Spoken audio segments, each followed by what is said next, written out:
Standard English grammar చూద్దాం. English grammar English grammar చూద్దాం.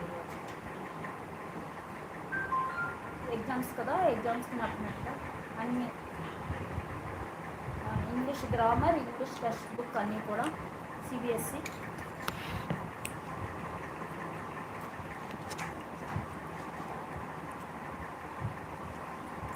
Hello everyone, today we'll be doing the entire English revision just as we did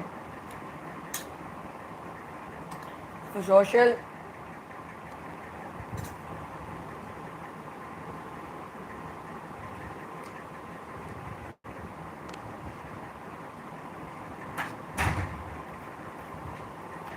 So we'll be starting out with English grammar.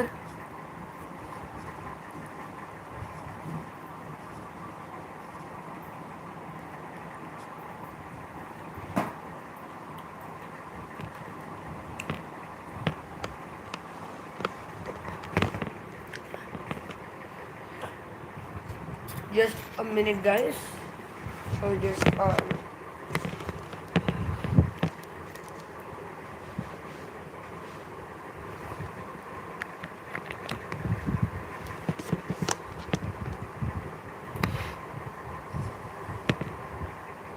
so the first lesson we'll be doing is about tenses. I'll reduce the thickness.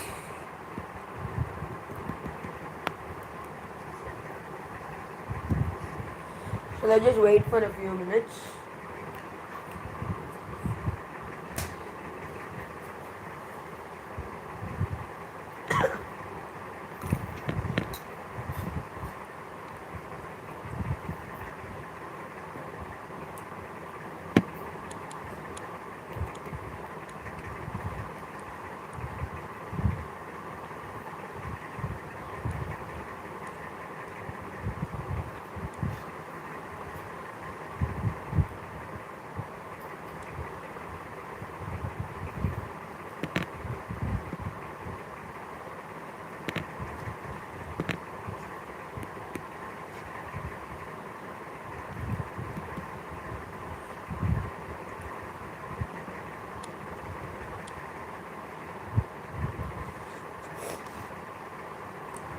So now let us start. What are tenses? Tenses are basically used to represent times of an action. Alright? Just a second, guys, 1 minute.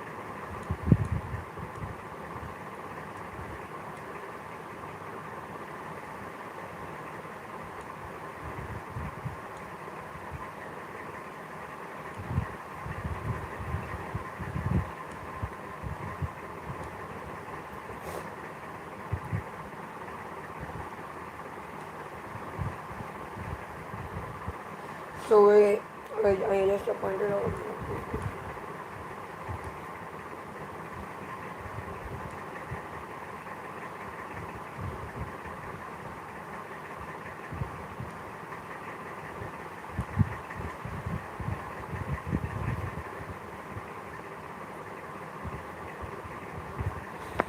So okay, without further ado, let's just start out. Okay.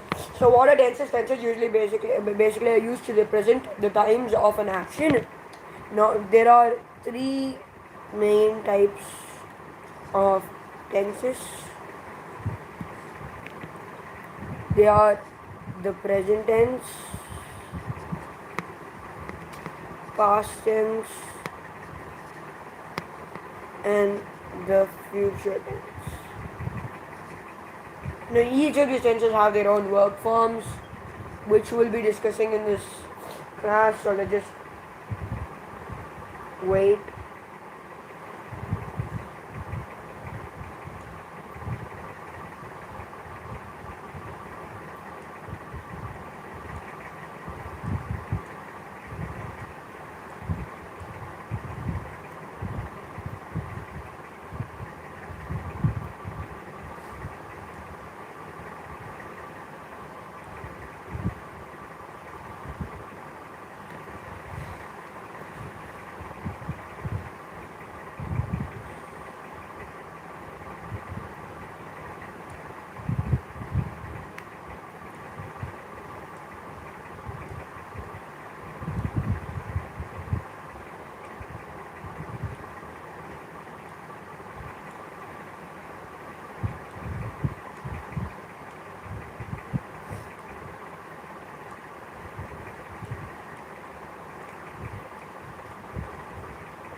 So each of these tenses have their own auxiliary verb forms, or either they have different words that are added to them, or any other suffixes.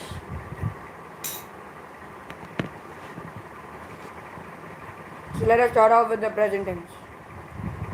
Now each tense here has 4 forms. So the simple tense, the continuous tense,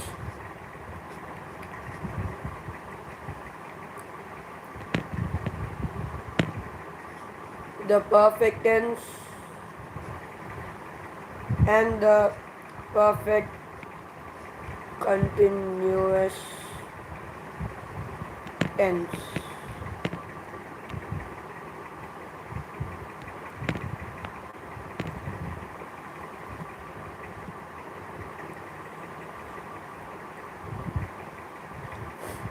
So all of these are basically the 4 forms of each tense.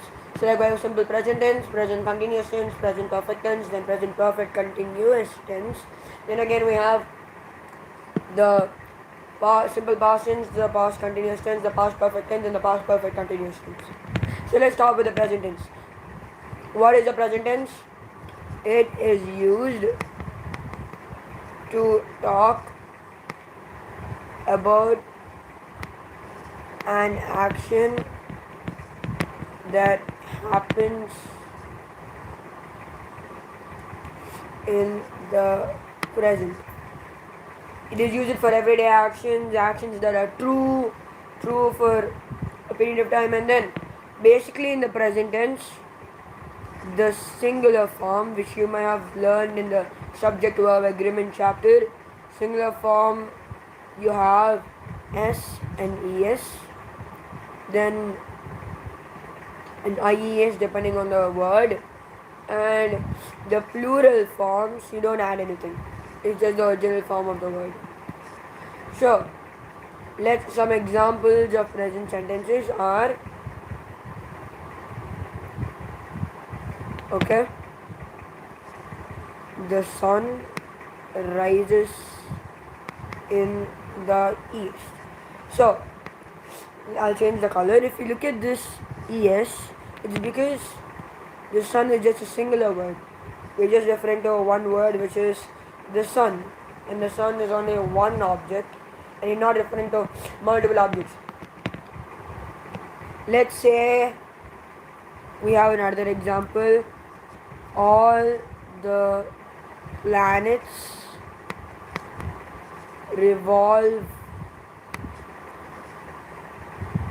evolve around the sun.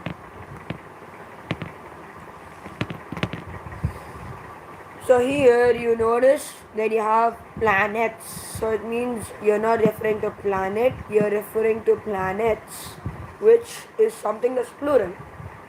So it's not a singular object, it's a plural object. Several planets like Mercury, Venus, Earth, Mars, Jupiter, Saturn, Uranus, and Neptune, all of them. So that is why you have revolve or revolve. You don't have revolves like before. Alright?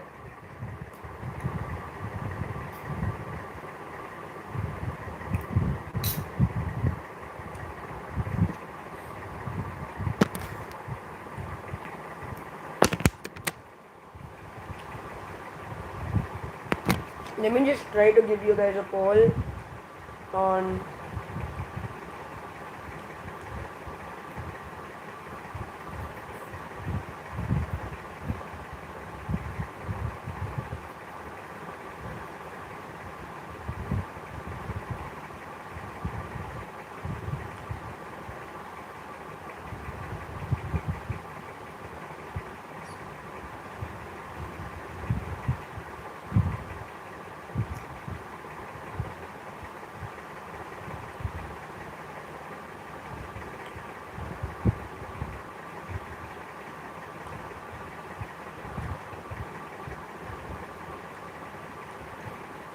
okay, so continuing.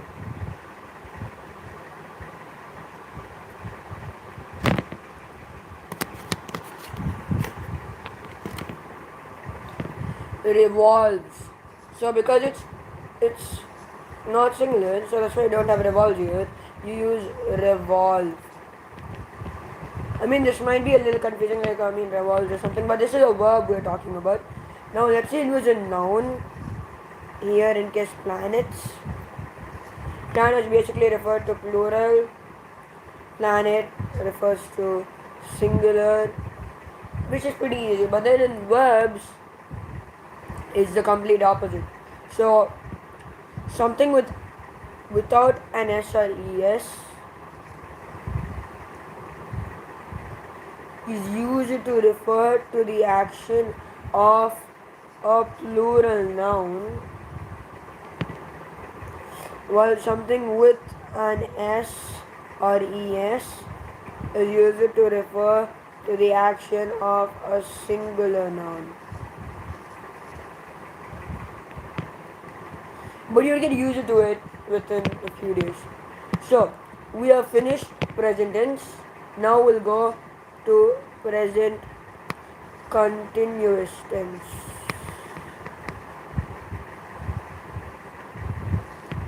So, what is the present continuous?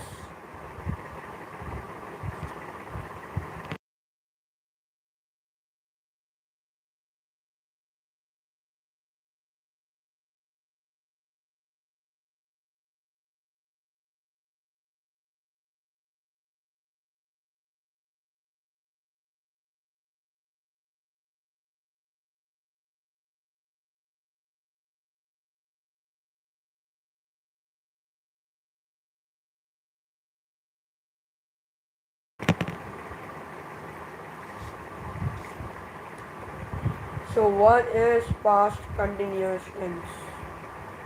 Like present continuous tense. Oops.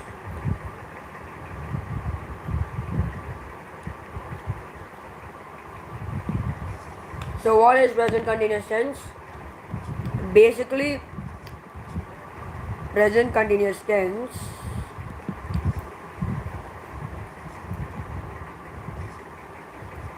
is used to refer to an action.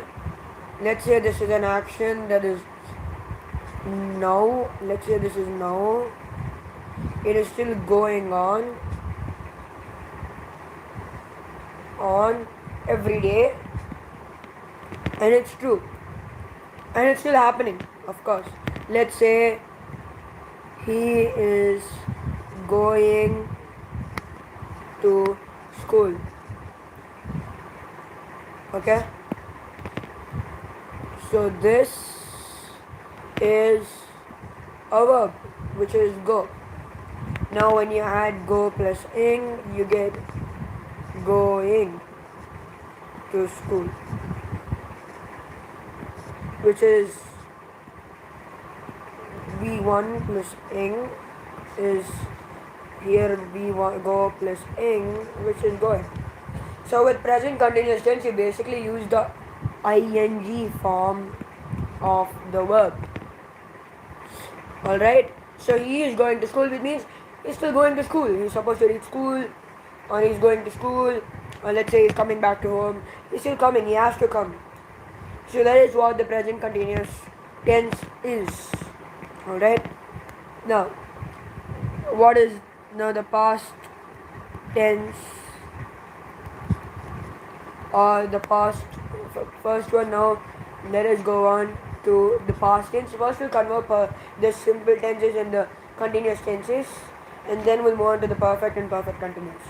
So the simple past tense. So now we have learned about V1 form of the verb. Now there's another form called V2, where you add ed to the verb.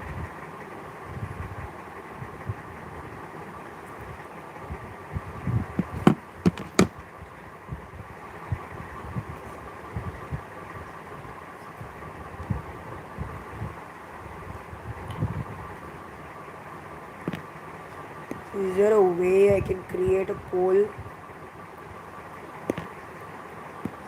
Whatever, no, still, okay, fine. So, we have V1 form, which is just the normal root form of the verb. Then V2 basically has ed attached to the verb.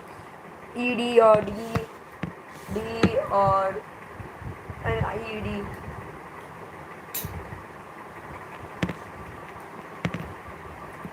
So V2 is the simple past form, and also sometimes the past participle form. Sometimes, not all the time, remember that, which we will discuss later when we are talking about perfect tenses. For now, let us continue with the past tense, the simple past tense.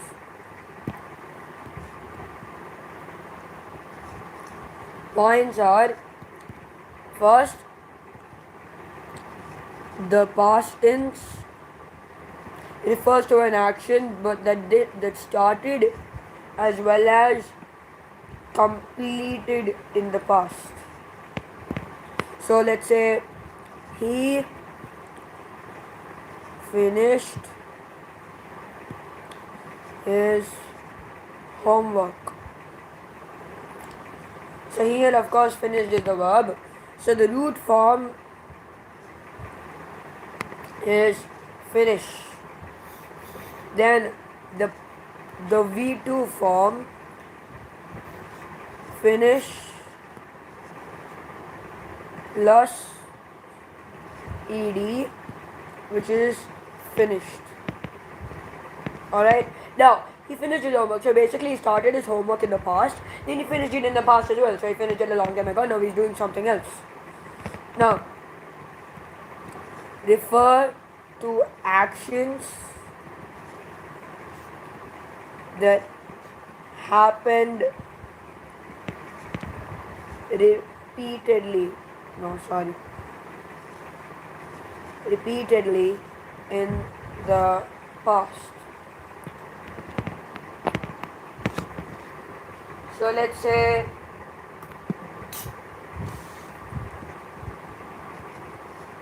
he went to school.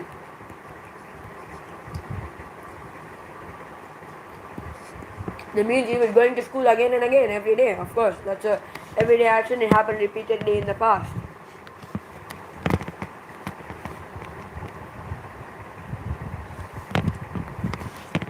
Now, the second thing is to show that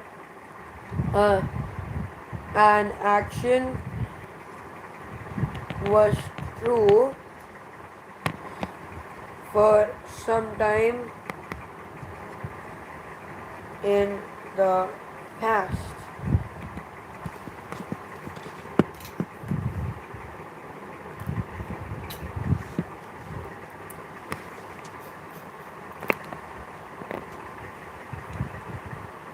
Another question.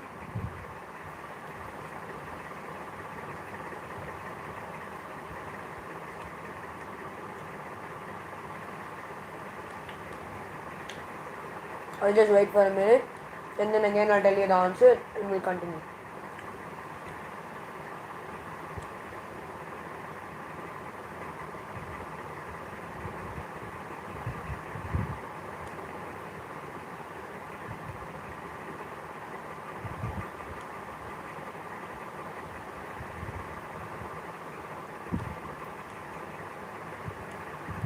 Okay, so it should say that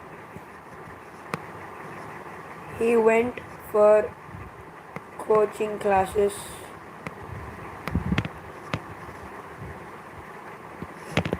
He went for coaching classes. So this means that he did go. It is true. But then he's not going anymore now.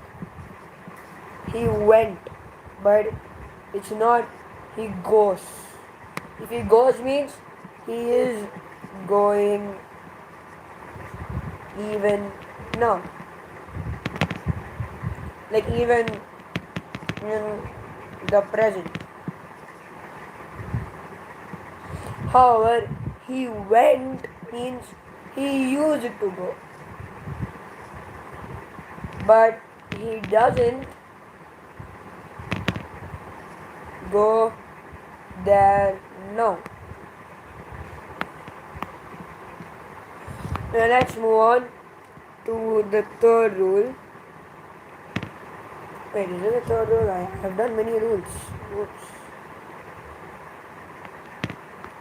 The fourth rule. I've been writing this that it's the second one for a long time. So, the next rule is that to refer to an action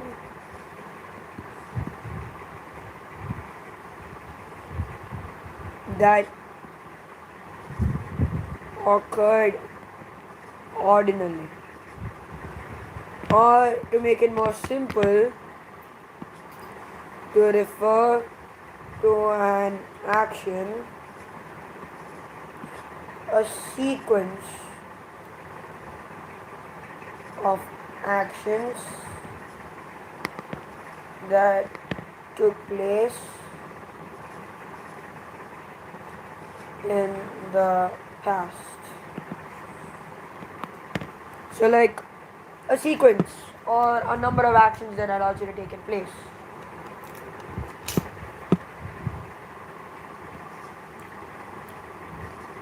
Just like Rahul packed his bag,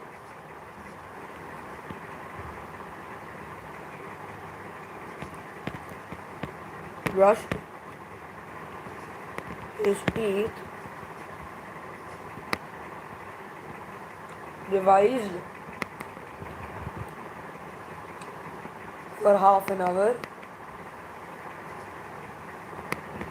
and then he slept. So we have the first verb, second verb, third verb, then the fourth verb. And don't confuse them with those V3 forms. These are not forms. I'm just writing them to count the number of verbs here. So it is a sequence. First he packed his bag, then he brushed his teeth, then he revised for half an hour, then he slept. Right. Isn't it stupid to say that he packed his bag first, then he revised? Because his books would be in the bag. No, just leave it. I don't care about logic right now. Alright. We're finishing with simple past tense. Now let's move on to the past continuous tense.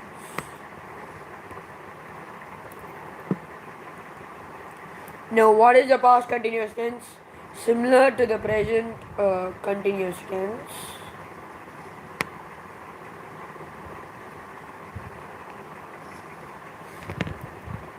It is used to refer to an action that had started in the past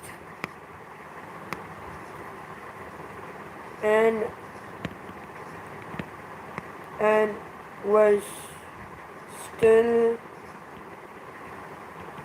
going on in the past. Let's say he was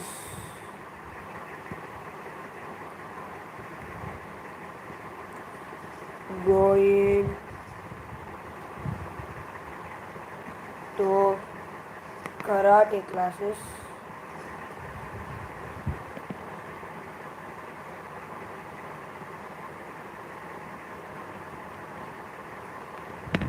Yeah, I did it. Yes, of course. He was going to karate classes till summer.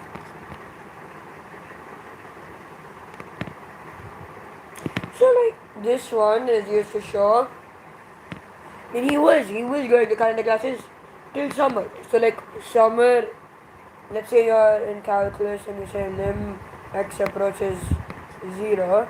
Here 0 is the lower limit. Or you say just call it the limit. Okay. Limit and then x is coming towards 0. Similarly, like that, here too, his karate journey or his karate classes went till summer.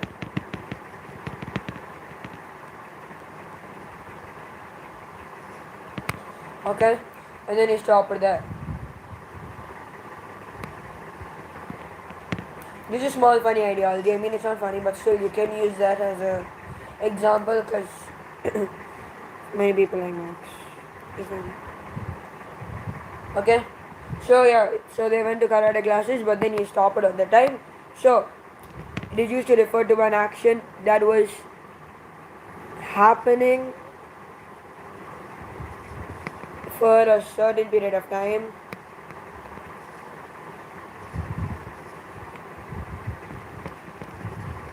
In the past. Now let's say I take the same example and I replace this with this. He is going to karate classes till summer. It's like saying he is going to karate classes, so now he is going to karate classes, and now is also summer. So basically, you're supposed to stop, but then there's a contradiction, and so that's why you're not supposed to say that.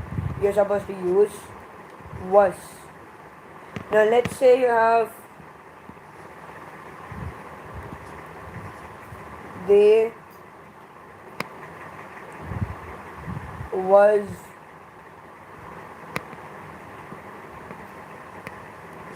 there was what am I supposed to going to the park. So now tell me, is this sentence correct or not? Does this sentence even feel correct? You don't even need to memorize the rules. Let's say if you look at the sentence, you'll see how wrong it feels.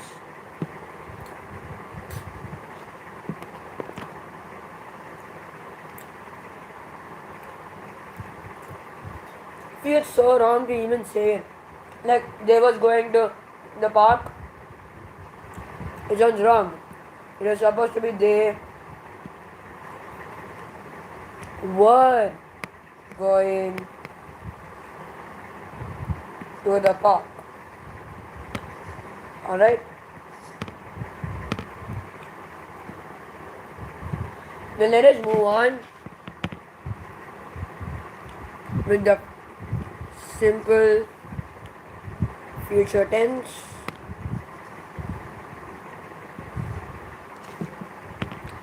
Now what is the simple future tense? Now we learned about. So time has 3 dimensions. One is the past, the other one is the present, and you can name the other one just by this. Even if you don't know an exact word for it, let's say, so you can just imagine this. A person would say this if he didn't know what was the other word. He'd think about what he was doing now. Then he knows the other dimension is the one that was before what he was doing now. And he knows the other dimension would be one that comes after what he's doing now. So the third dimension is the future. The simple future tense.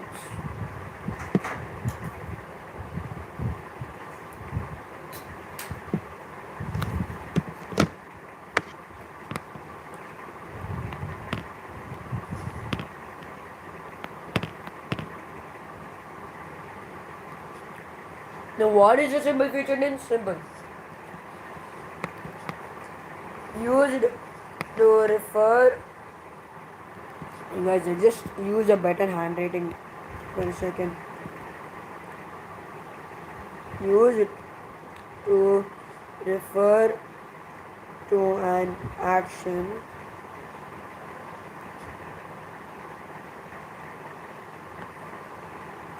that should take place. Yeah, this looks okay, but an action that should take place in the future. So what do you mean by an action that takes place in the future? This is the present. Okay. Then you have the time after it, which is future.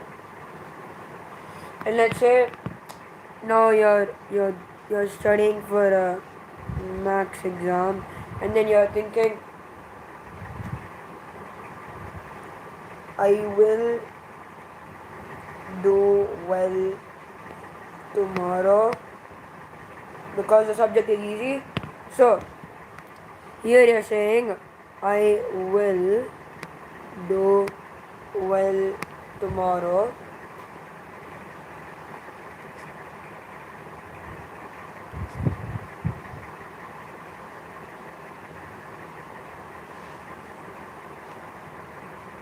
because you're predicting it. You feel like, yeah, I might be able to do it, but it's tomorrow. So you can't say, like, you can't predict with an absolute certainty that, yes, I will. I mean, let's say you're confident enough, of course you'll do well tomorrow. But then, so let's rephrase this.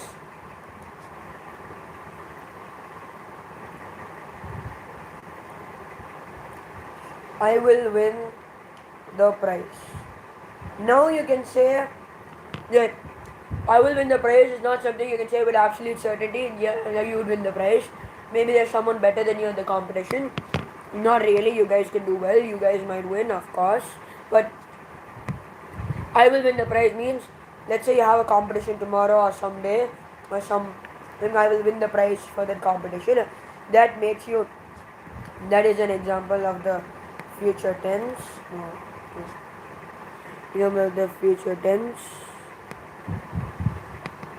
Now, will, there's also another form shall, but most of the people use will, so it's better you continue with will. So, now I will do this.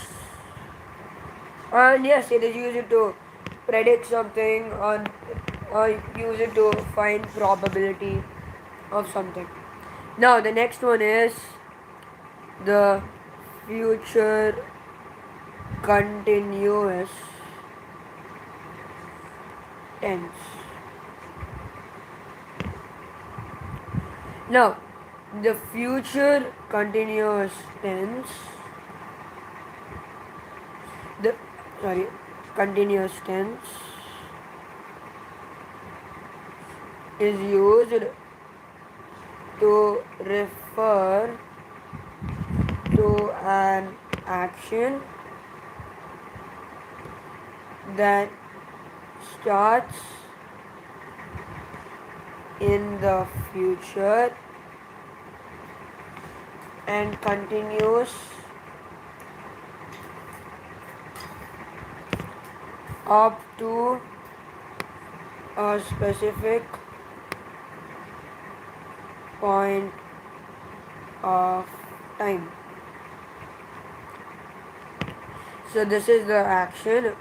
This starts in the future and continues up to some point, and unless it stops due to certain unfavorable circumstances. Here we use will be, so it will be the subject plus will plus be plus verb plus ing plus object. So he will be going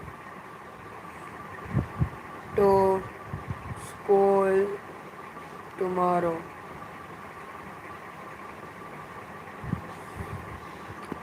Here will be is basically a helping verb or an auxiliary verb, where this is the action verb or the main verb. He will be going to school tomorrow, which basically means he's not going to school currently, but from tomorrow onwards he'll start going to school. and study there. Hopefully do well. So it's pretty simple. Now let us move on to the perfect forms or the perfect continuous forms of the present and the past tenses.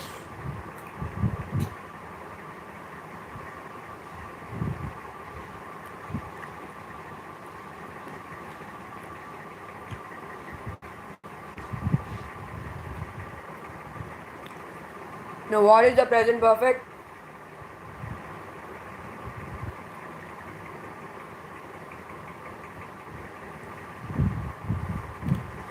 The present perfect is used to refer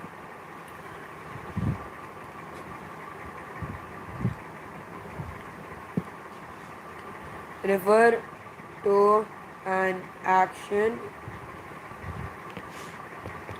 that started before another action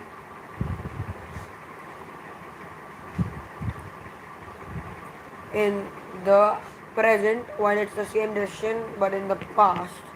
Now, here you use a new form called V3 or what is referring to as the past participle before earlier. Where is it? Somewhere here. Yes.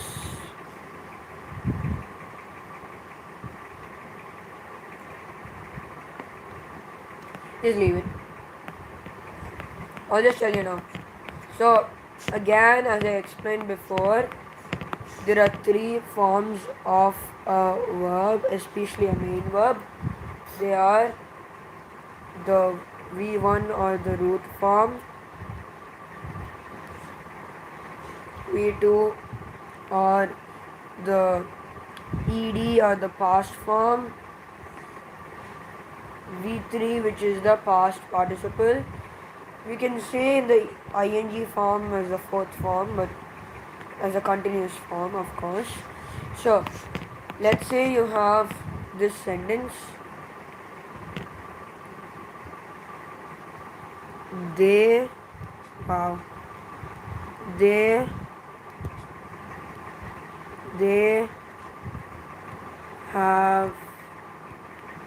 drawn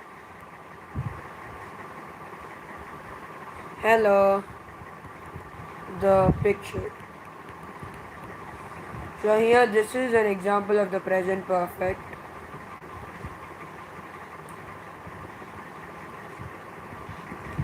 Here the one which I highlighted in blue or have is the perfect verb or the verb that you use for the perfect tenses in present and the future, and drawn is the V3 form of draw. So we have draw, drew, drawn, and drawing. Maybe consider it. Yes.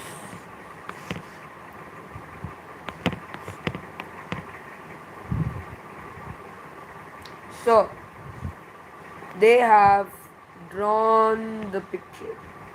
So they were drawing a picture. Now let us have a look now at the past perfect tense.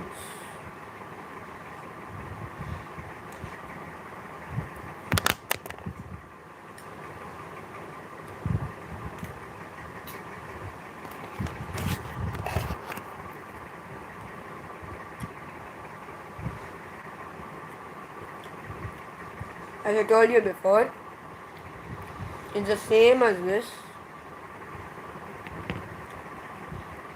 but refers to something that happened in the past, that started before another action in the past.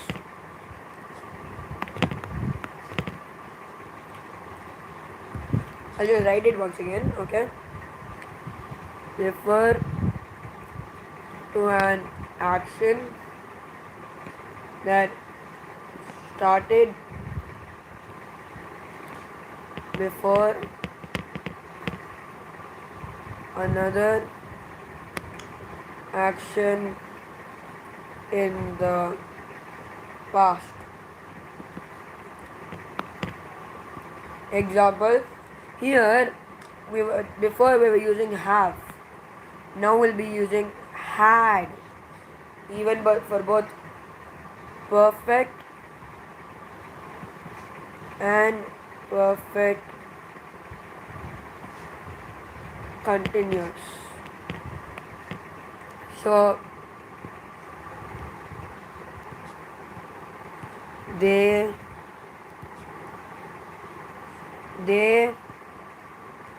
had drawn. I'm just using the same sentence so it becomes much clearer. They had drawn the picture. Here the verb for the past perfect tense is had, and for drawn again the V3 form.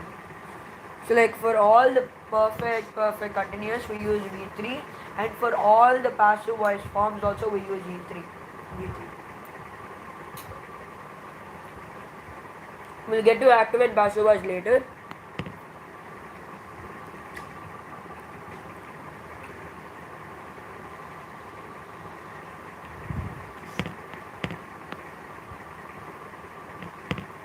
We'll talk about active and passive voice later after this chapter. First we'll do the past perfect tense. So they had drawn the picture, and then many more. Now we'll move on to the past perfect continuous tense.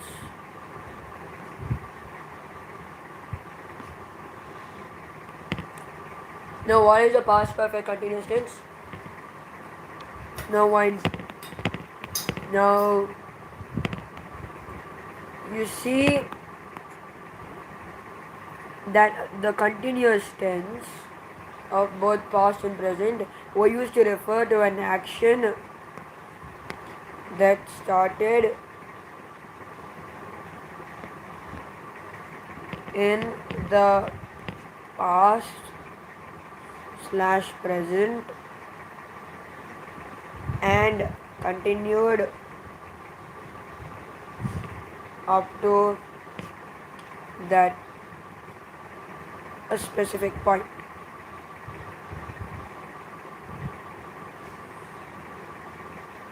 And we don't know this point unless it's mentioned in the question, otherwise it's completely general. Now, the perfect would be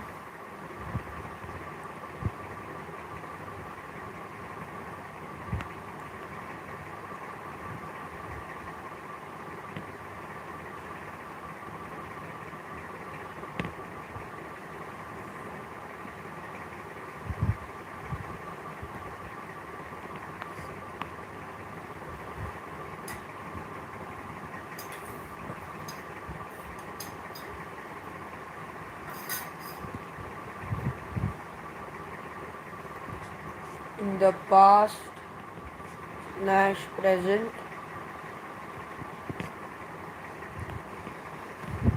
So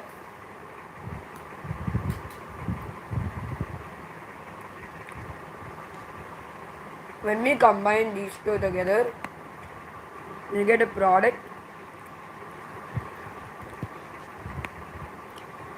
The perfect continuous tense.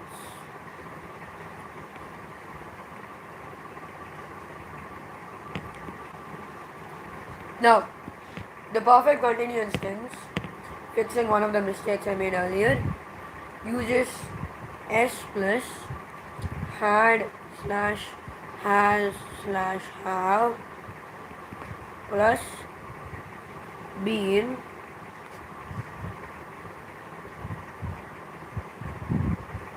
plus V plus ing. I was saying V3 on, and then because many people mistook it for the continuous tenses, so it was supposed to be for only the perfect tenses in the passive voices, but V plus ing plus the object. Example sentence: they have been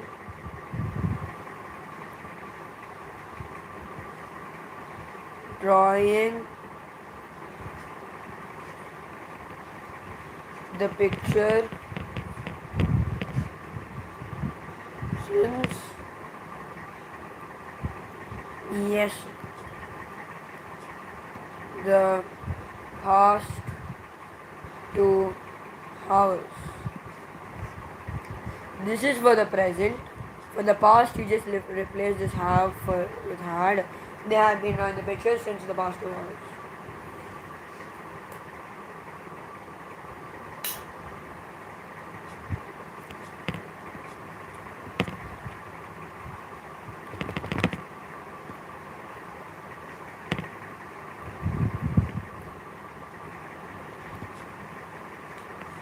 Now, we have finished all the tenses except for the future ones which are not in the syllabus but go on the same way. Now, let us move on to something which picks up everybody's moods, which is idioms. So, many people like idioms a lot. What are idioms? Basically, let's say you have kick the bucket.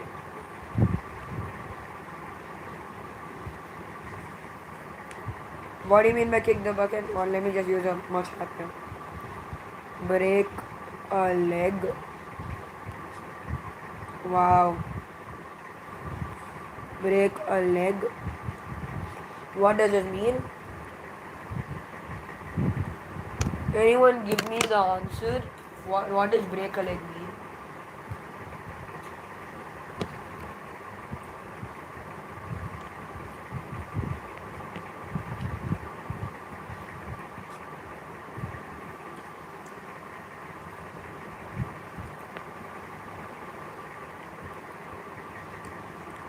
Break a leg means not to break your leg.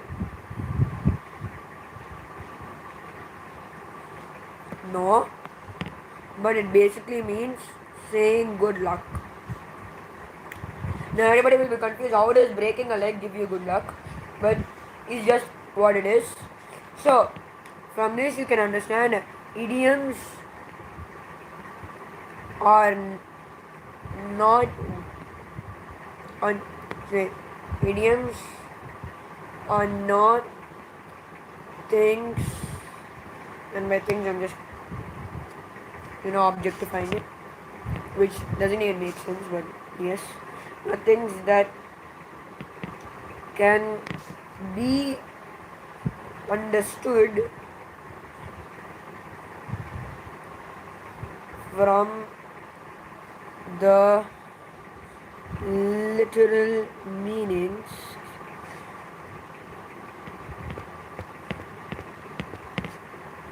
of the individual words. So like, because let's say you look at break the leg, break a leg. You can't understand it by saying that, oh, it's just break a leg. No, it just means good luck. Alright?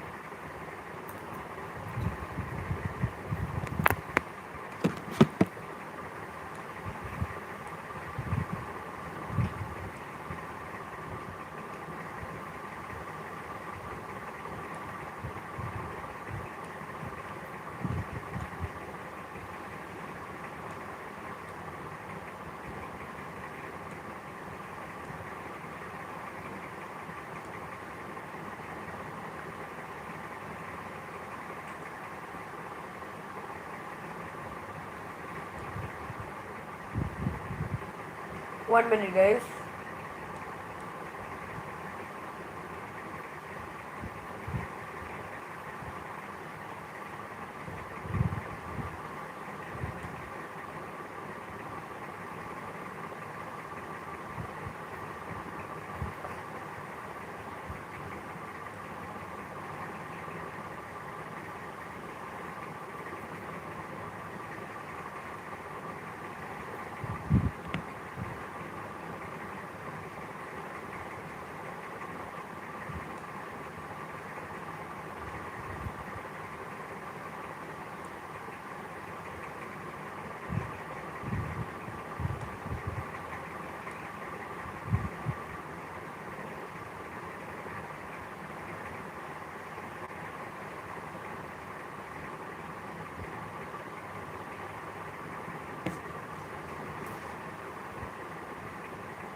I'll just try to add a poll.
Now, there are other idioms like feeling under the weather.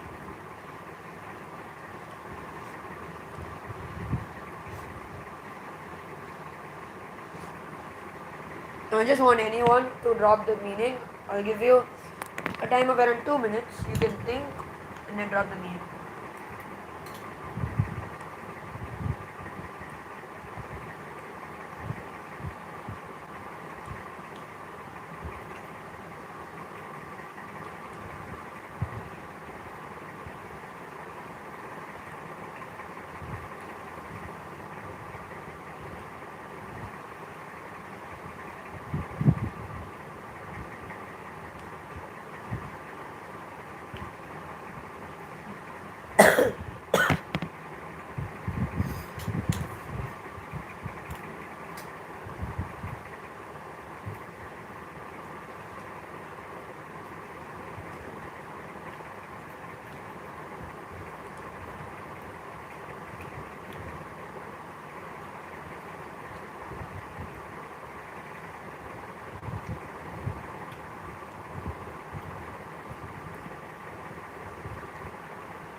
Feeling under the weather basically means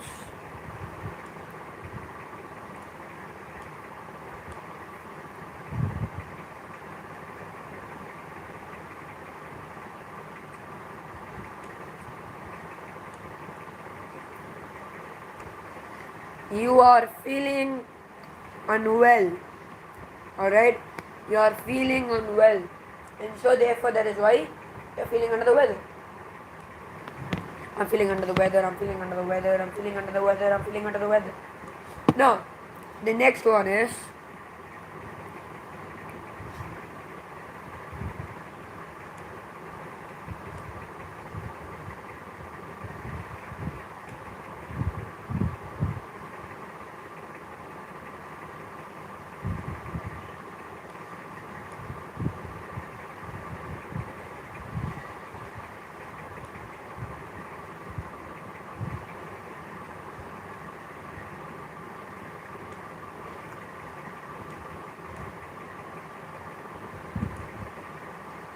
Okay, I'll just continue and ask questions for this. I'll try to give polls later.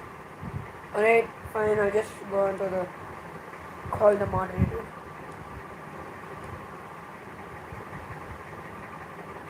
Okay. Feeling unwell. So you notice that idioms are really fun. Then one more is blessing in disguise. What does a blessing in disguise mean? It means something that seems bad at first, but later is good for you. Let's say I quit the job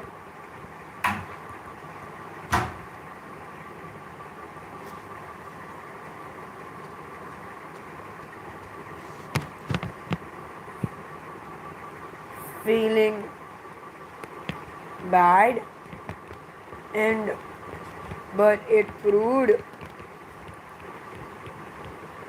to be a blessing in disguise, as I got a much better job.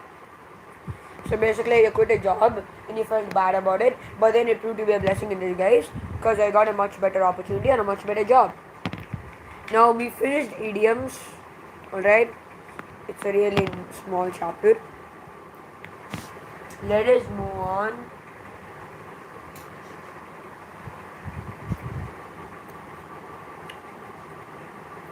to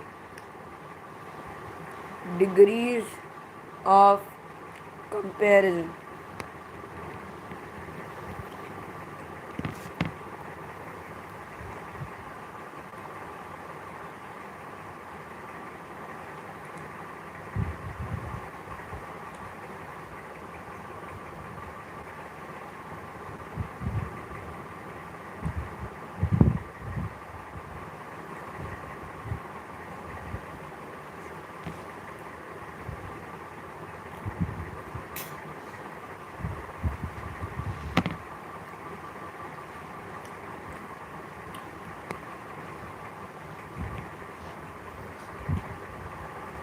What is this? Okay. You know what is an adjective, right? An adjective, a word used to describe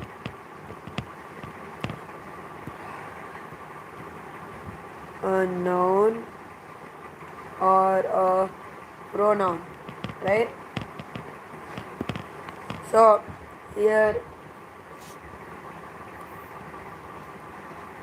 I am a good boy. Let me highlight the adjective with a yellow color and the noun with a white color.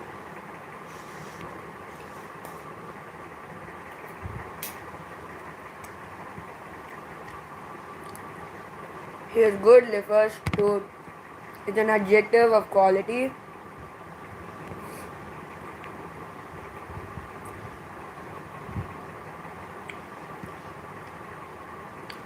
Well, boy is the noun. So you can find out the adjective by asking what type of boy is he? This type doesn't make sense, but then I just used it. A good boy.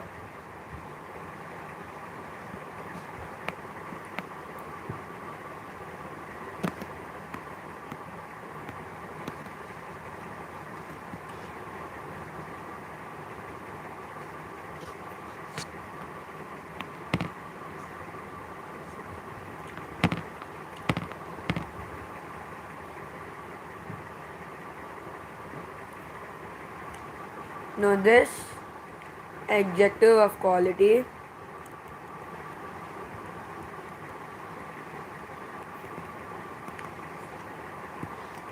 and other adjectives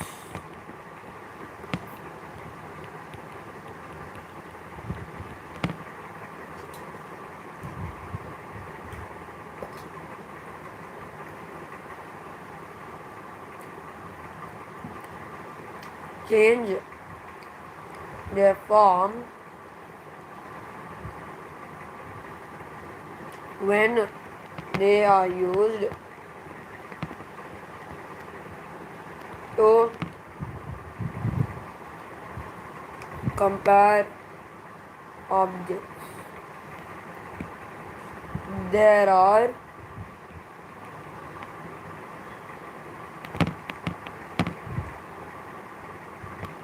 three types of adjectives: degree, positive,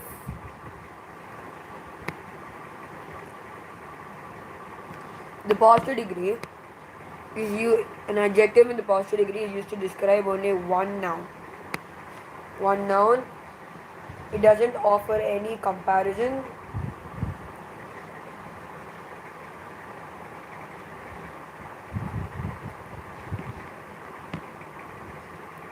So here you're not going to use anything. It's like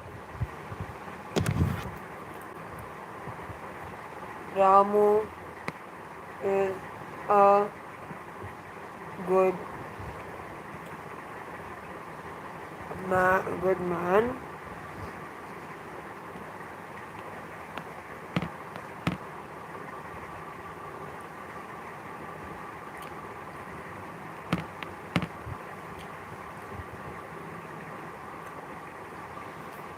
Basically, we have both of them on the nouns. This good is describing Ramu. Ramu is referred to as a man here, so I can say it describes him.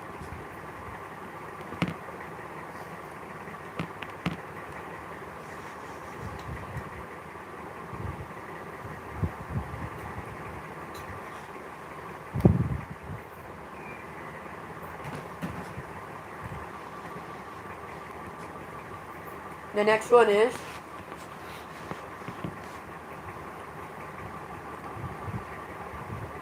comparative degree.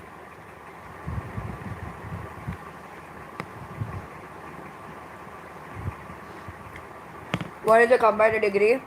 Here two adjectives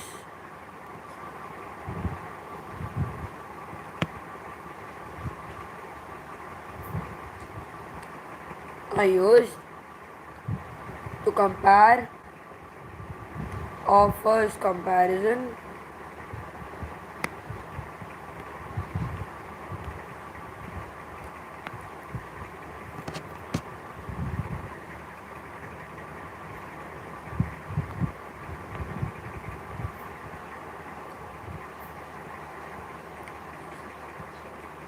is better. Here we don't add anything to the end of the word, but here we use er unless we have a word with more than two syllables. We have more, and here we use the word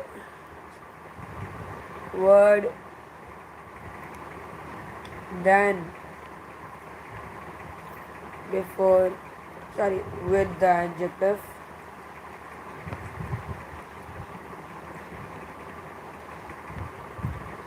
So he is taller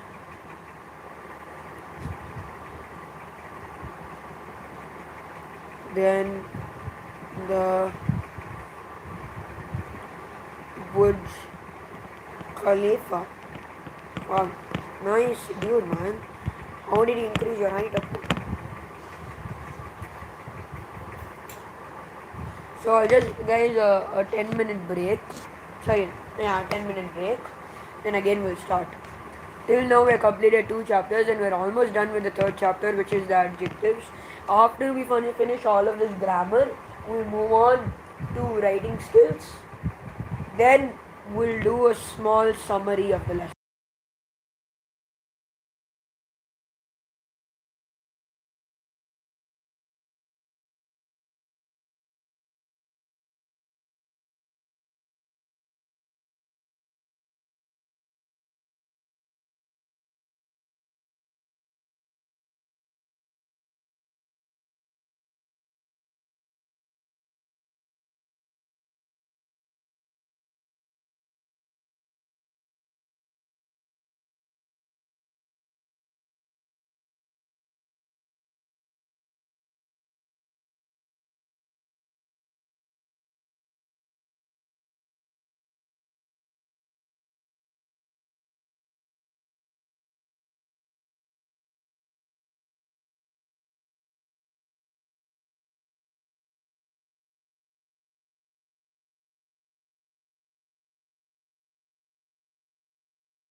Okay, so yes, we are continuing.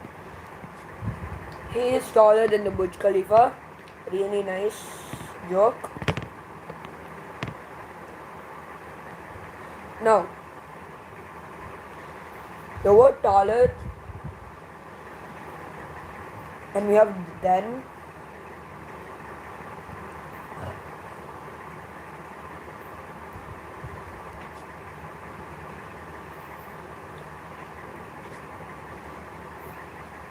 So, taller is used to compare he to Burj Khalifa.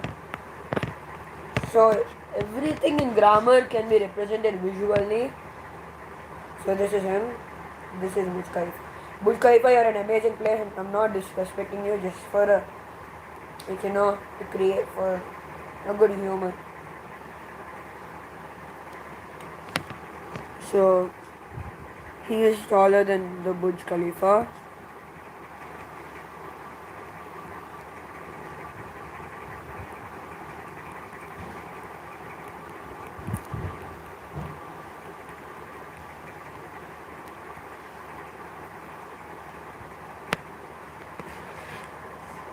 After this, we have the superlative degree.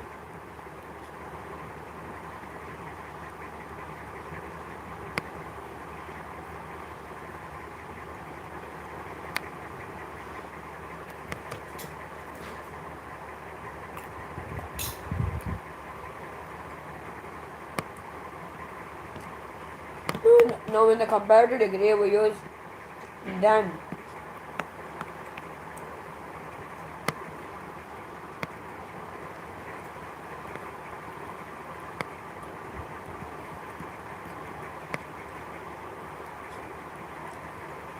Use two nouns. Now, in the superlative, we use the use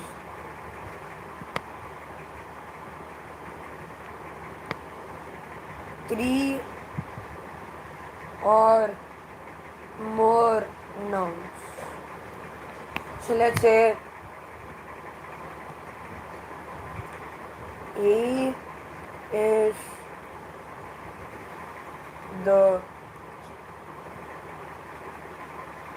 tallest in the world.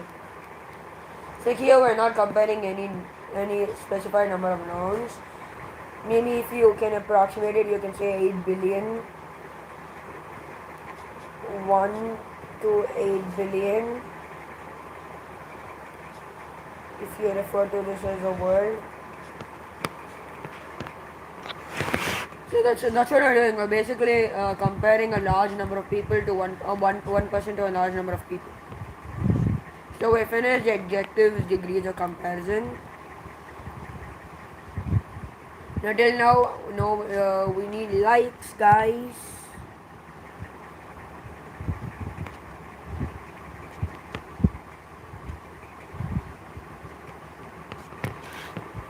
Please open it and see. And check if there is anyone.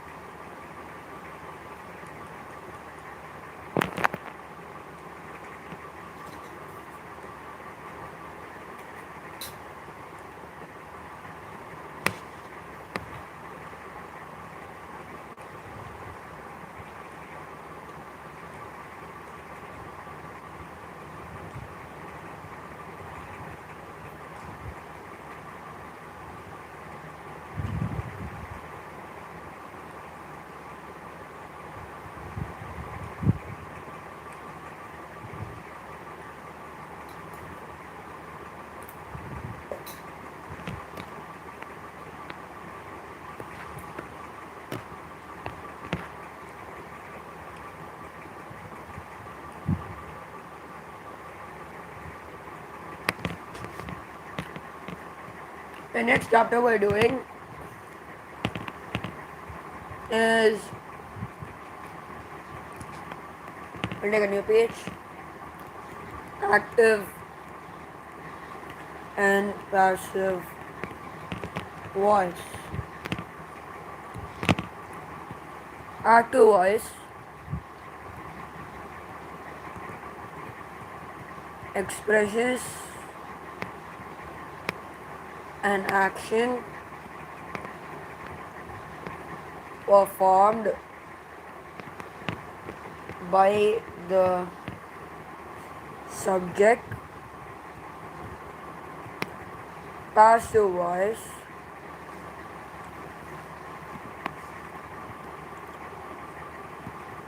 expresses an action performed upon the subject. For every example, Akash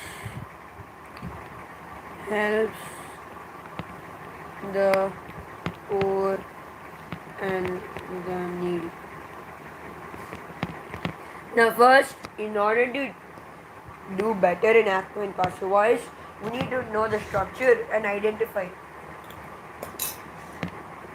First one, let's say they give you a sentence and try to find whether it's active or passive voice.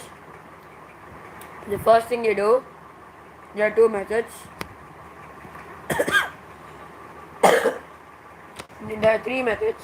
One is to use identify, one is to use structure memorization, and the third method is both. First one, identify.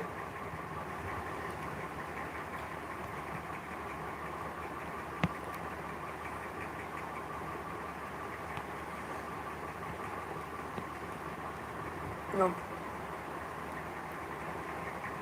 The sentence is Akash helps the poor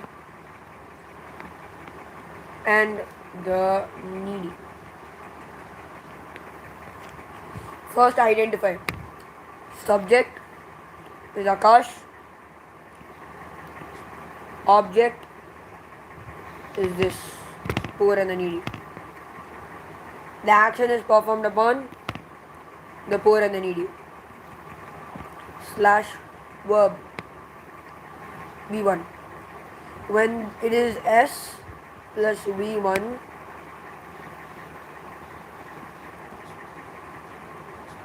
plus O, it's active voice. Rule of thumb,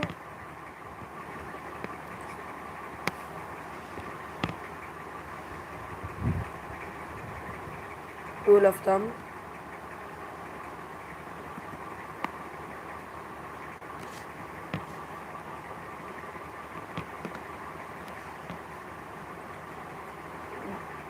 look, V1, V2, active voice. I highlight this.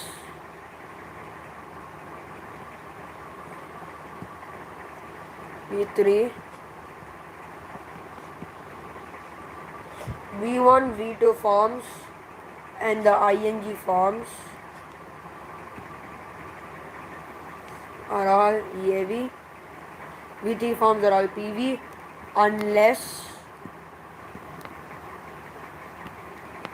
you have a present, unless you have a perfect tense.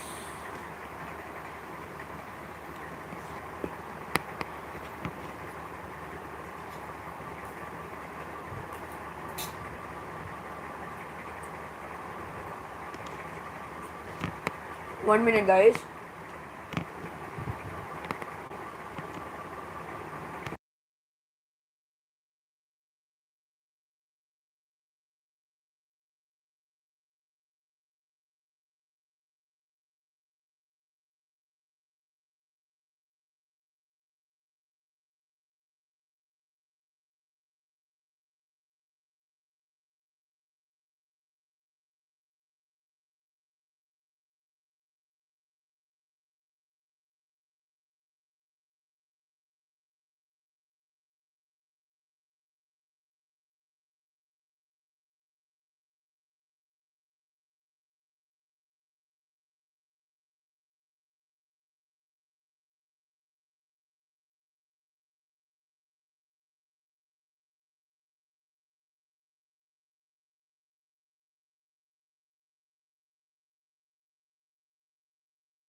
Okay, guys, continue.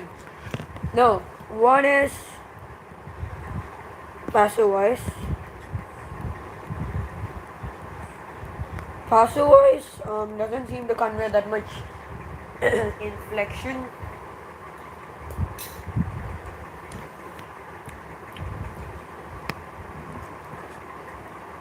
I mean, he killed him. Passive voice, he was killed by him. Normally, generally doesn't convey much inflection. Passive voice,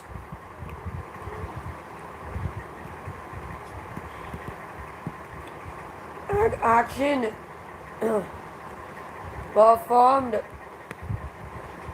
upon the subject.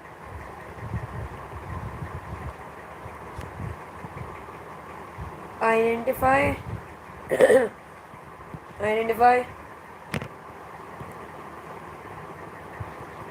he was chased by the elephant. Here he is the subject, O is the elephant. But now you are using passive voice. And so in this, it's better you first look at the action and how it's being performed. And in passive voice, you have by after the action. Chased is the action. By we have by.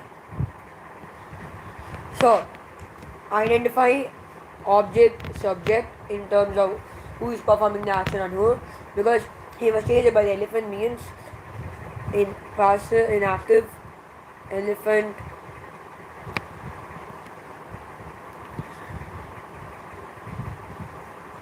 he was chased by the elephant chased him.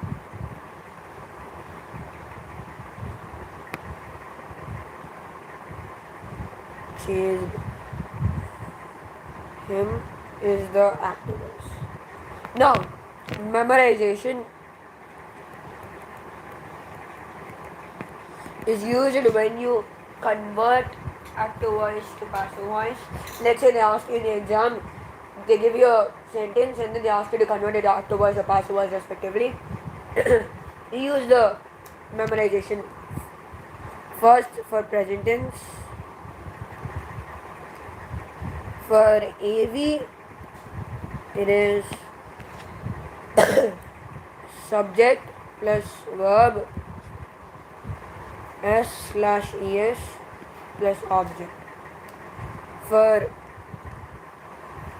passive voice, it is subject plus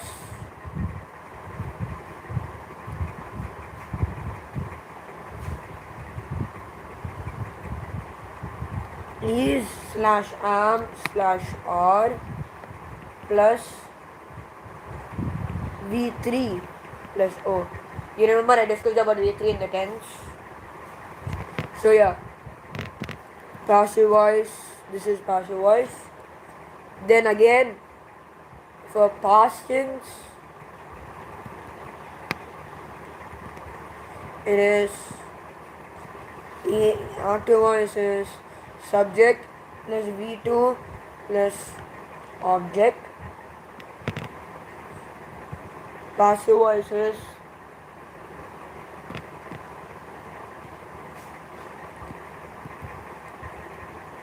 subject plus was/were plus V3 plus object. Then after that we have future tense.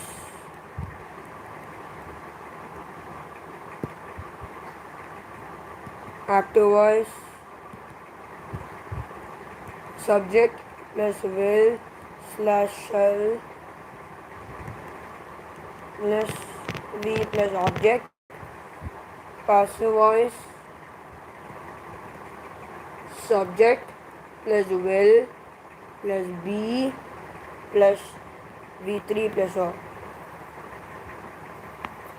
For continuous,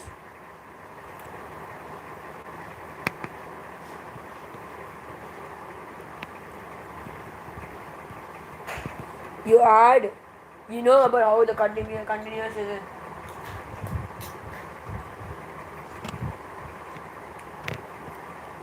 S plus E slash am slash R plus V plus ing plus O. Passive is subject plus E slash am slash R plus being plus V3 plus O. And it goes the same for past tense. This just changes to was were.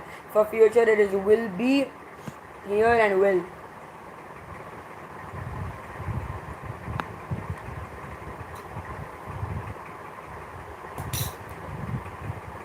Sorry, it will be here as well and will be here as well. Perfect.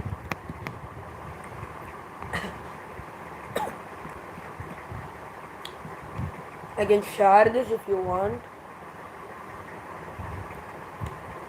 Perfect is AV, PV,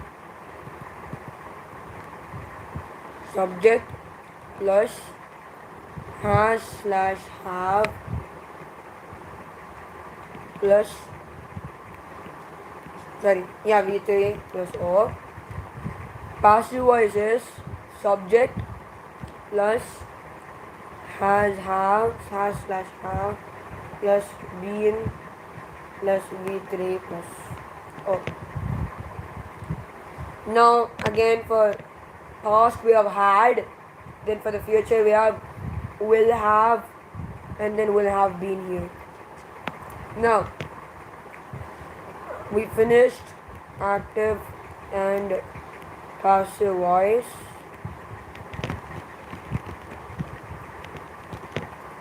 Now let's go to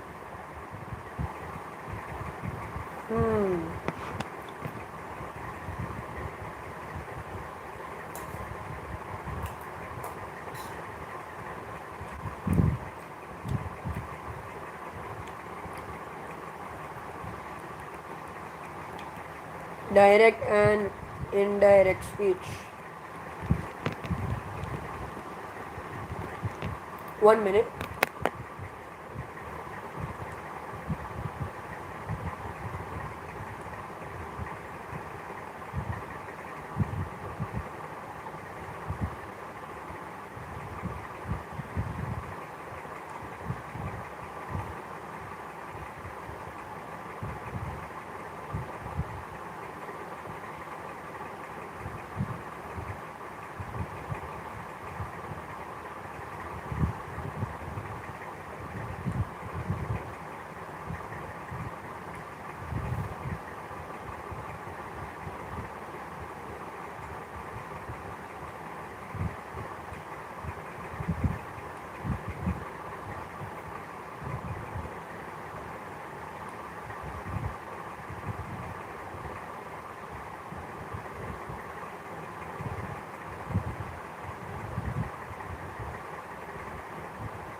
Alright, so the next one is direct and indirect speech. Direct and indirect speech is actually really easy if you understand it.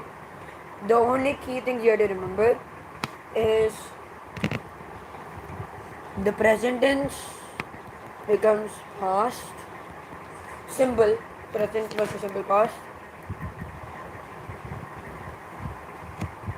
past perfect tense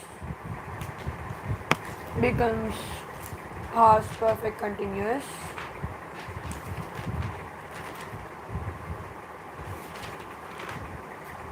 One minute.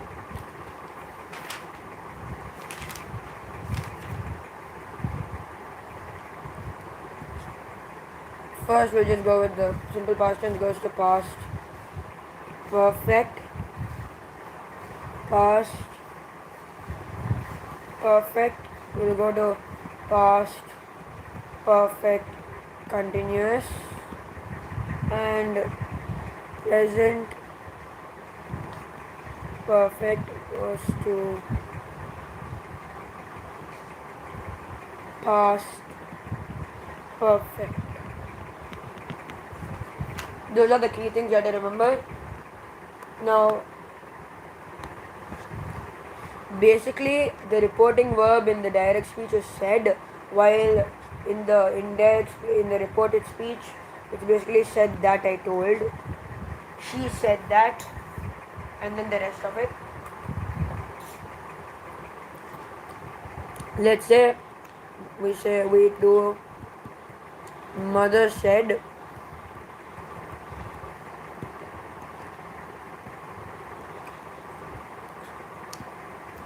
I am going out.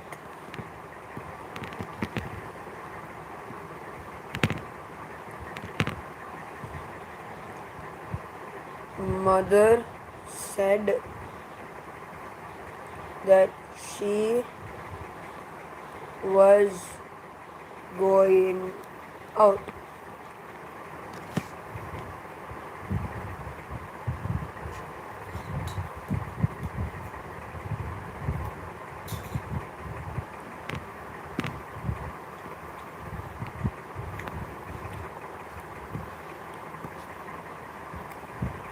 Now we finished direct and indirect speech.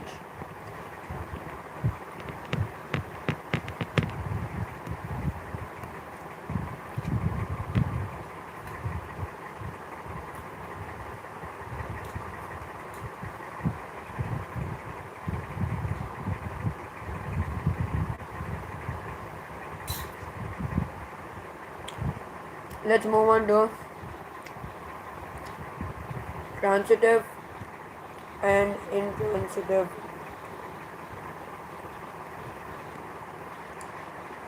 verbs.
Okay, what are transitive and intransitive verbs? Transitive verbs. First, to understand this, we need to understand what is a direct object and indirect object.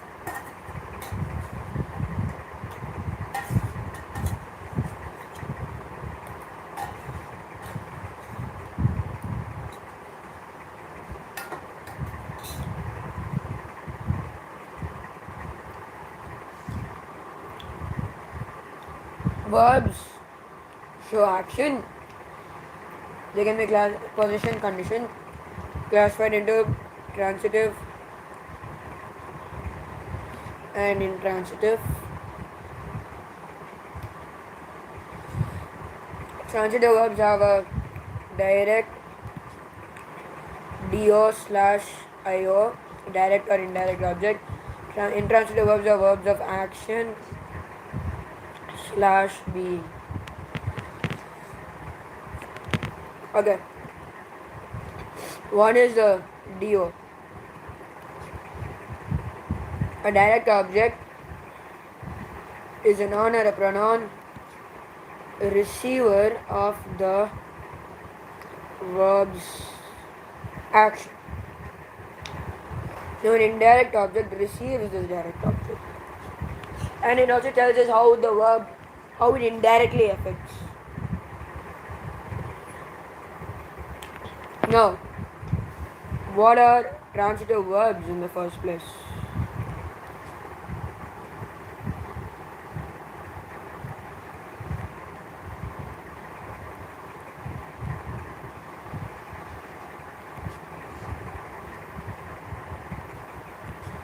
Verbs.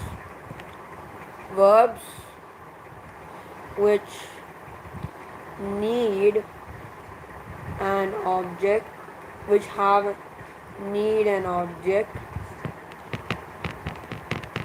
to complete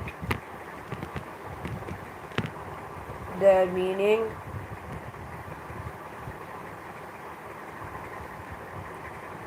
are called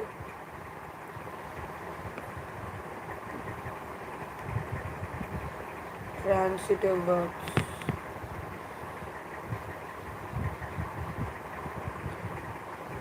Example: she danced. Now, again, another rule of thumb.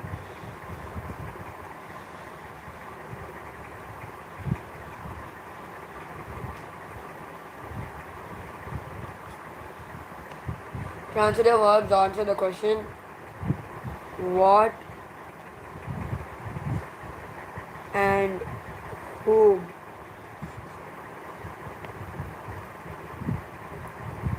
If you want, I can provide these notes.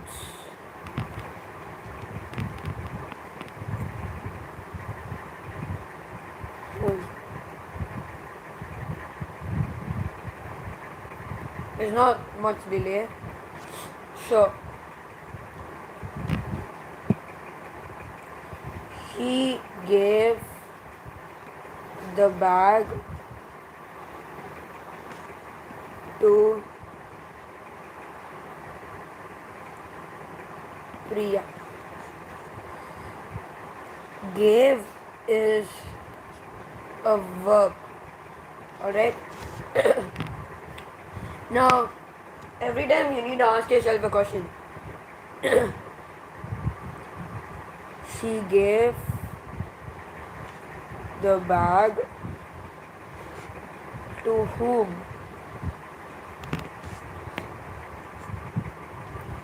If you find an answer to the question in the in the sentence given, then the verb is a transitive verb. So in this case, gave is a transitive verb.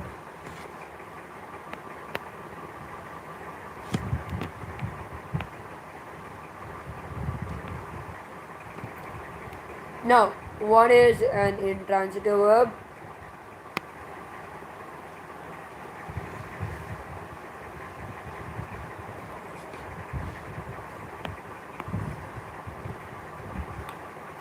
Now, it is the opposite. Does not need an object to complete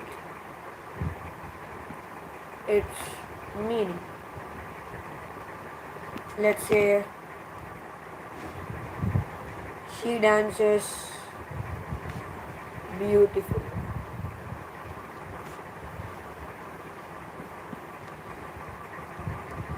Here, dances is the verb. Like now,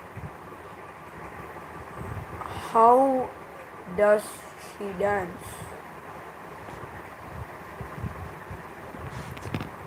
The answer is beautiful. Alright, but now this doesn't mean that it's a transitive verb, because a transitive verb only answers the questions what and whom.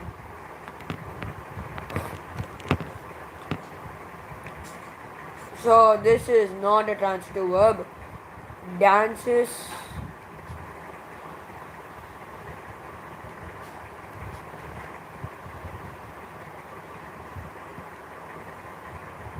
is an intransitive verb. Alright?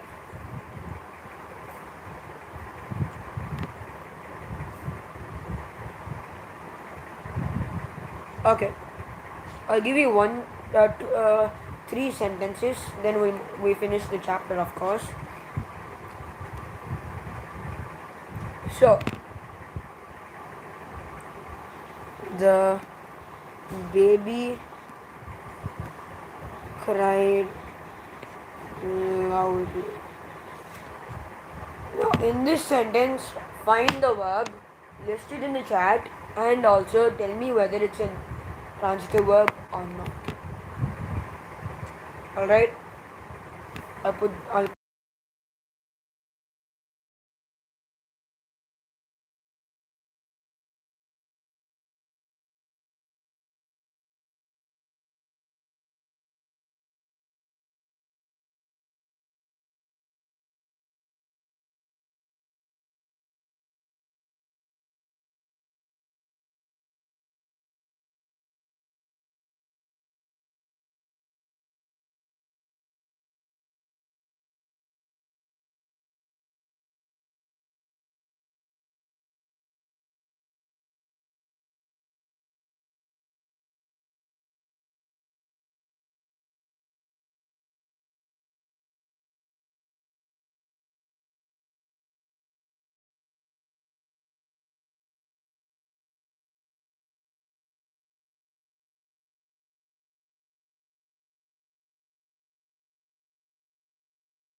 So here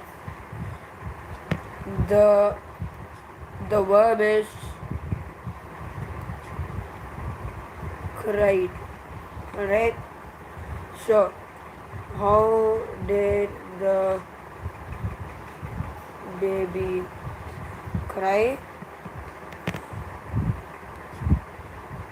The baby cried loudly. Alright? Now look at this how. TV is only what and whom, but not how. So it is an intransitive verb.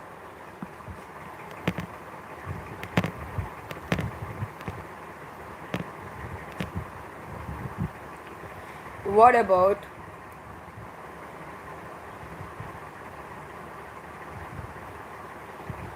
Meena gave the gift to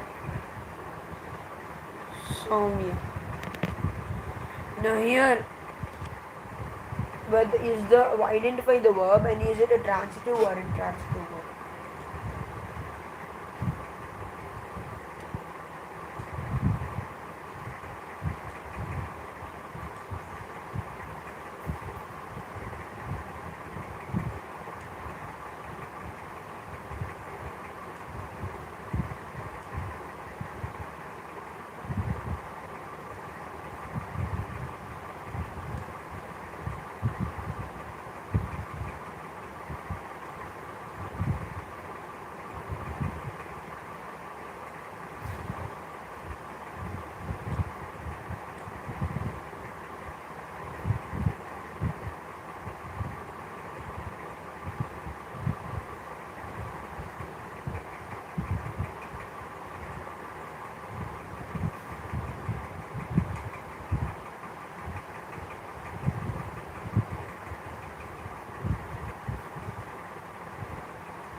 Okay, so the answer is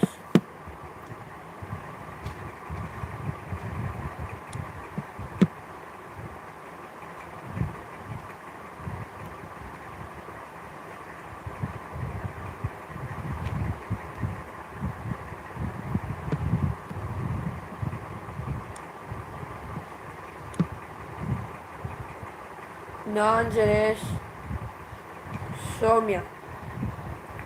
Gave is the transitive verb,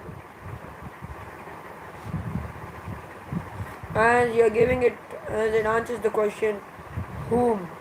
Whom did you give the gift to? Soumya. Alright, we are done with transitive and intransitive verbs. The next one is determiners.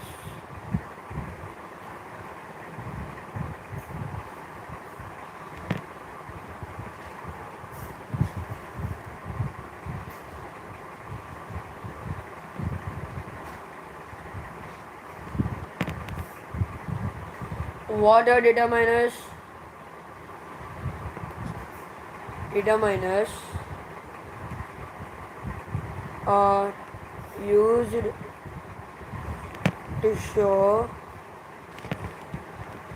the relation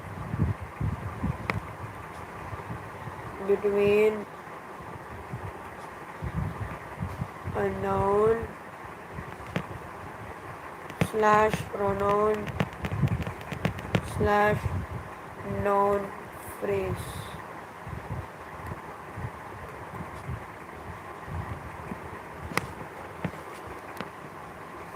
They clarify the noun.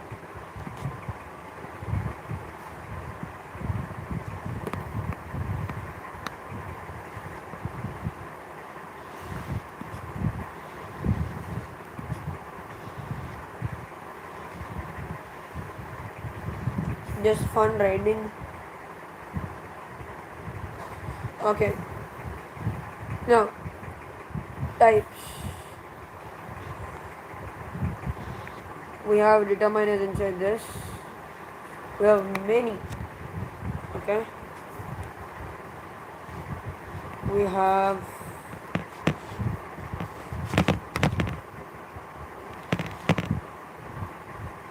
articles.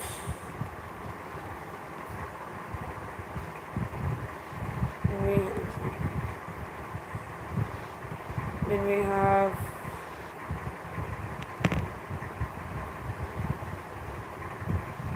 possessives. We have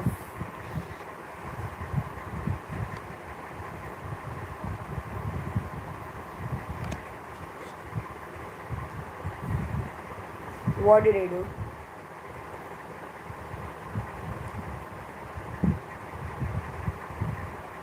Then we have demonstratives.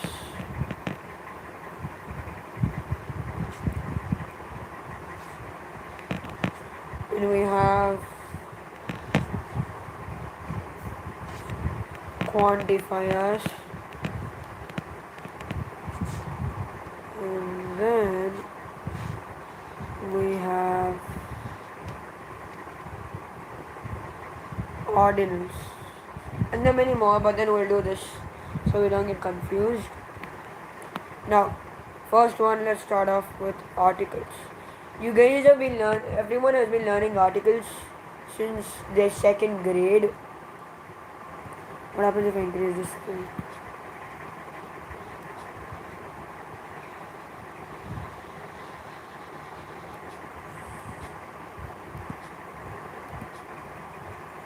Sorry, I'm just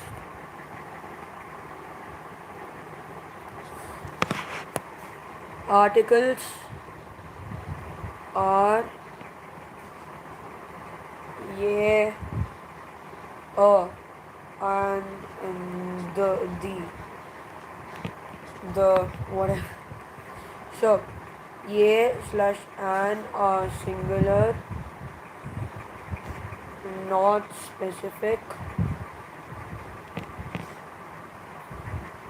general, general. Okay. Now they are indefinite articles. However, the is a definite article symbolizes unique objects, symbolizes no, use it before unique nouns slash specifies a specific noun.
So then, yeah, alright, then that is true now. Yeah, we only got. Yeah. So the therefore is a specifier. Now sometimes we don't need to use articles at all. We have this thing called zero article, where it is used in certain times of the day, days of the week, months, festivals, subjects, concepts, materials, and many more. Alright, now let's move on to the next type of determiners or determiners basically, which is possessives and demonstratives.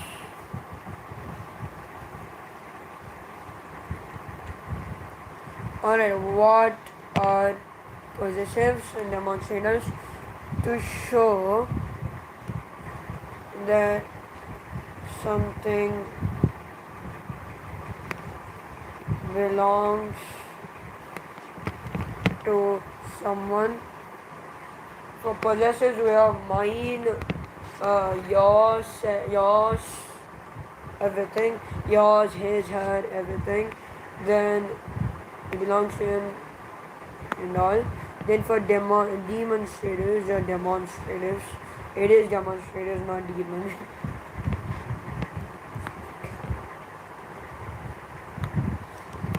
This, that, these, those, this, that, these, those. Point out, which is basically, remember this, point and mention. Alright, the next one is quantifiers.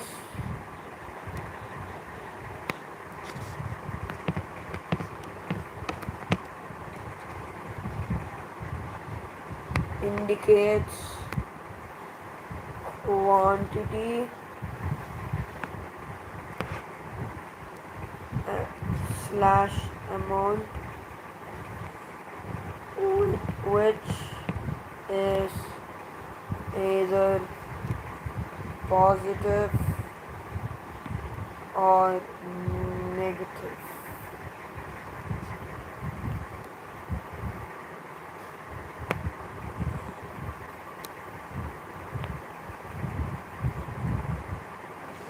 Some examples are a few, a whole lot of, much, many more. I mean, you will understand them as soon as you see them.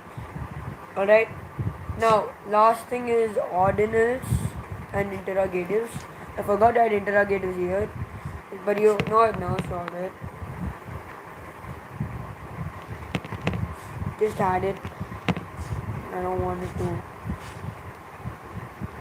Interrogatives.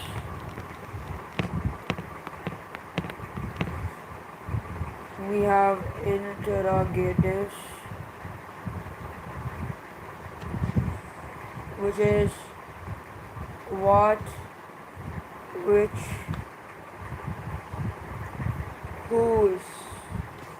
Alright, don't think it's gonna be why or whatever, because determiners come before the noun. Here, interrogatives basically. So it's only these three. Then ordinals usually show sequence or order. Alright. The last chapter we have finished determiners or determiners.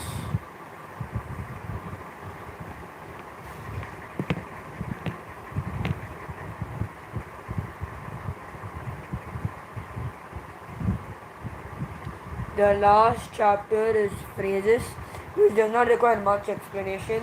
Phrases are basically words, two or more words that are joined together. They do not convey a complete meaning. They do not have a subject and verb agreement. We have adjective phrase, noun phrase, and all. Adjective phrase is basically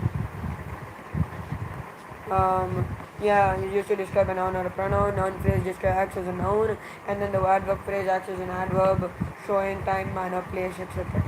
After phrases, we have finished entire of grammar theory. Completed. Alright. Now, after this, we are moving on to. I'll just pause.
Okay, so I'll just doodle this.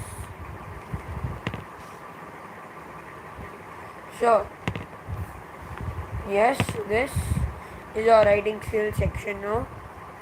First, we'll be starting with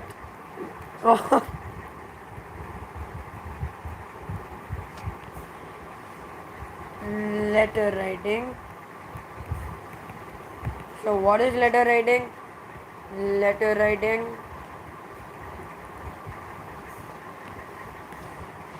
means of written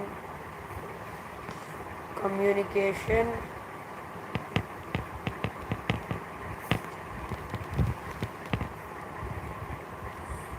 prevalent even today. Now, letters can be classified into two types.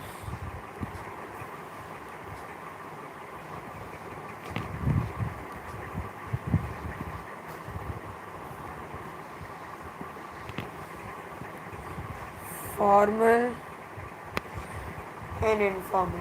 We'll be looking at both of them.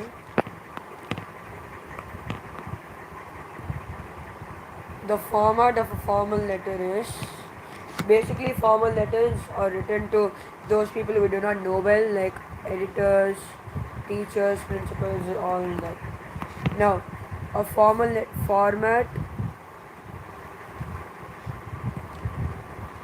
sender's address,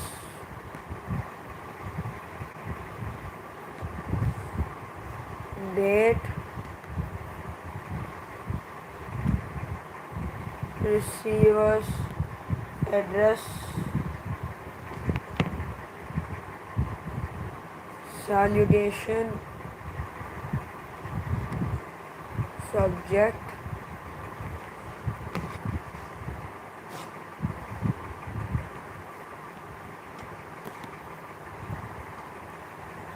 body,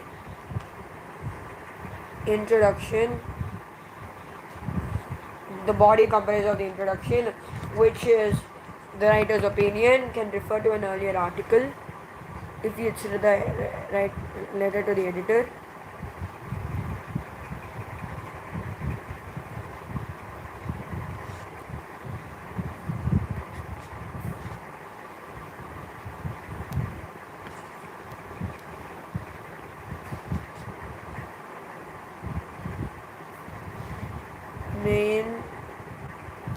Main part,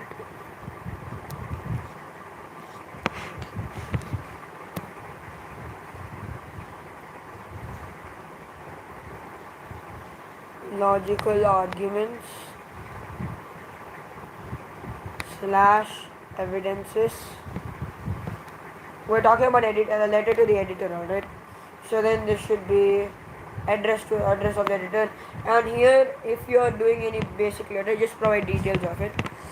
Then conclusion,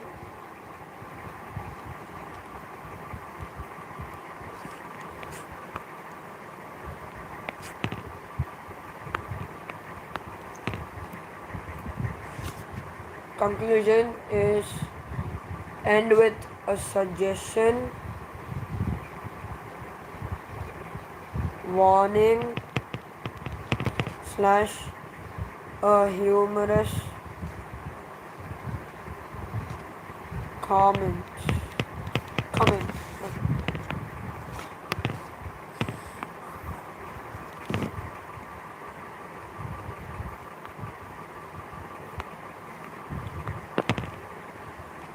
Alright, then we have a subscription,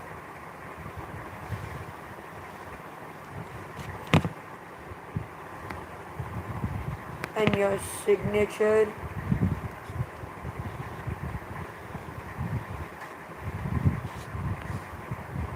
and then designation.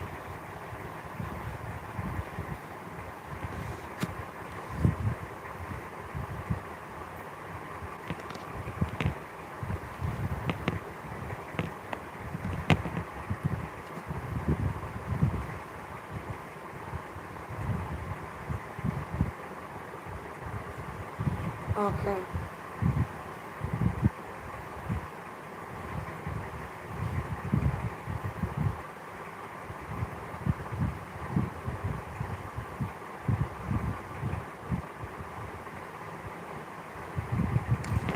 Believe it would be better if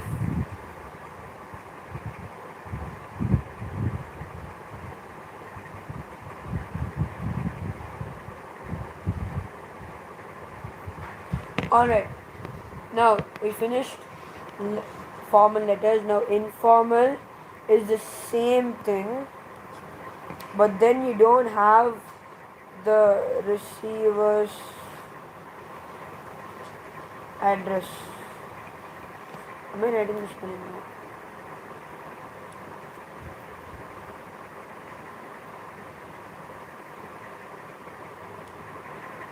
So receiver's address is not there. It's only included on the envelope, but not in the letter. Alright? Fine. Now we're done with both formal and informal letters. Now let us go on with notice writing. What is a notice?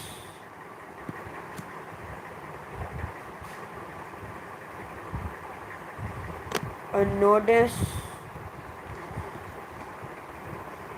basically refers, used to spread information about an event, object, or to extend invitation.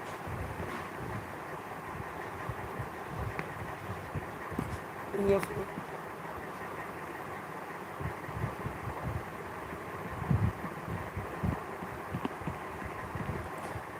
Okay, now we have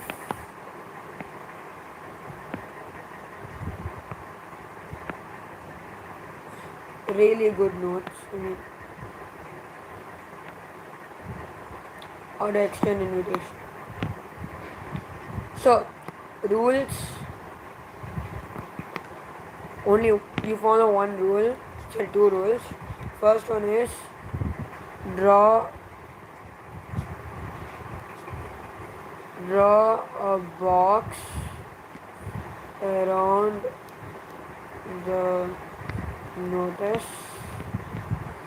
The second one, keep the body of the notice short and simple. Alright? Now the format is, we'll just now write cursive format. Should I write cursive? Oh no.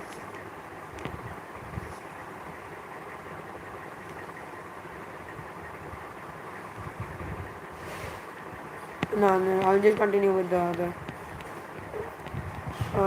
The organization, the name of the organization, then institution, then you have the day, the notice in capital, name, notice in capital letters, then you have your date, then a catchy heading, then the body / content of the notice, then your designation of the person who issued the notice.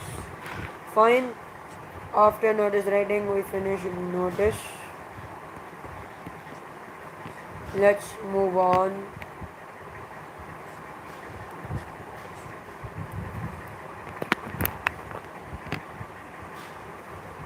Alright.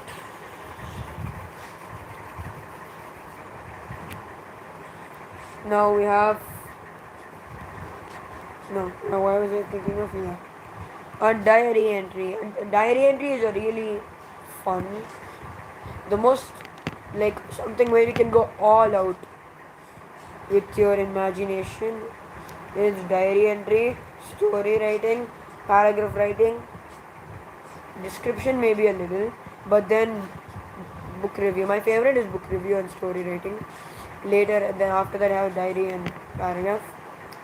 Diary entry is basically has a format of first you have day, then date and time,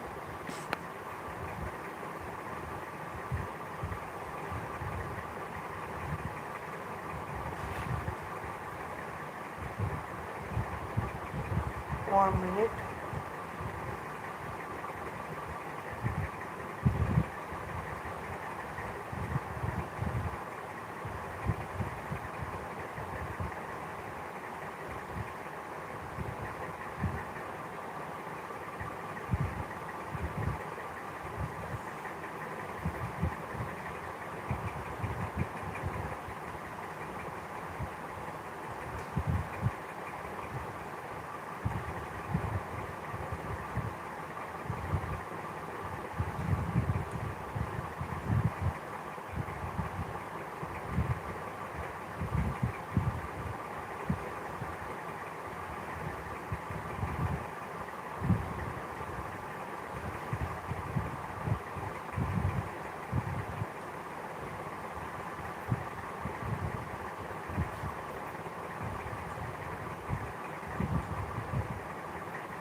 Alright, so date and time.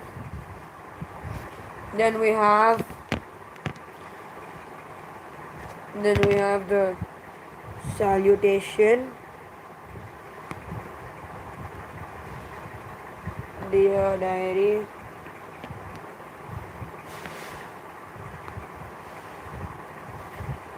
Then the body. Introduction is a general comment on how the day was. Introduction, then body or main part. The content, let's just name this content for no confusion. And then conclusion. Alright.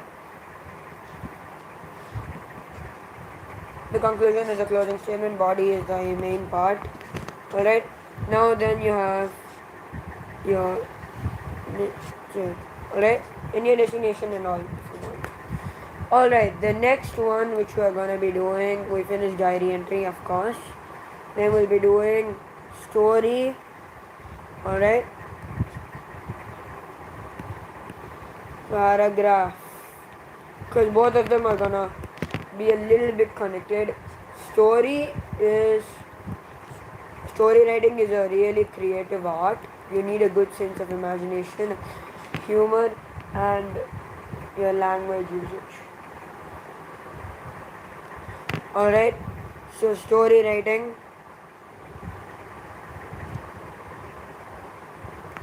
Story writing is basically should have a good plot. Alright. Then you should have well developed characters, an interesting theme, plot twists and conflicts, and vivid description and a meaningful theme or message. Paragraph, it's basically a small story where you group small sentences together into proper order so that they define. You have a topic sentence, supporting, and the conclusion. So the topic sentence, supporting, and conclusion, it's like a burger or a sandwich, you could think of it. Topic sentence defines, supporting gives detail in an interesting manner, and conclusion closes the paragraph. Alright.